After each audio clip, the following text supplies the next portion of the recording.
Friends, நம்மளோட super Napier இங்கே நீங்கள் பார்க்குறீங்க. இது வந்து 2019 கோயம்புத்தூர்லேருந்து வாங்கிட்டு வந்தேன். இது ஆக்சுவலாக கோயம்புத்தூர் வேளாண் பல்கலைக்கழகத்துலேருந்து வாங்கிட்டு வந்தேன் இந்த ரகத்தை.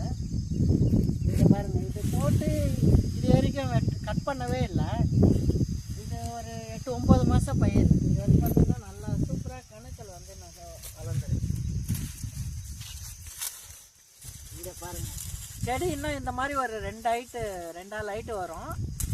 பார்க்குறதுக்கு கரும்பு கனவு மாதிரியே இருக்குது. நல்லா கனவு வந்து பாருங்கள், சூப்பராக நல்லா ஃப்ரெஷ்ஷாக இருக்குது. உங்களுக்கு யாருக்குன்னா தேவைப்பட்டுச்சுன்னா சொல்லுங்கள், அப்படியே ஃப்ரெஷ்ஷாக கட் பண்ணி கொடுக்குறோம். நீங்கள் அப்படியே கட்டை போட்டு நடலாம், இல்லை அப்படியேவோ நடலாம். ஒரு 5-6 வருஷம் வரும் நல்லா மெயின்டைன் பண்ணால். இதுக்கு எந்த கெமிக்கல் ஃபர்டிலைசரும் போட தேவையில்ல. நீங்கள் எரு மட்டும் போட்டால் போதும், நல்லா வளரும், சூப்பராக இருக்கும். ஒரு 10 முறைக்கு கட் பண்ணி பண்ணலாம். அதுக்கப்புறம் தனியாக விதை மாதிரி போட்டுக்கின்னா இந்த விதைக்குள் மாதிரி வரும். நல்லா ஸ்ட்ரென்த்தாக இருக்கும். இது ஃபஸ்ட்டு கட்டிங், இன்னும் இது வரைக்கும் கட் பண்ணல.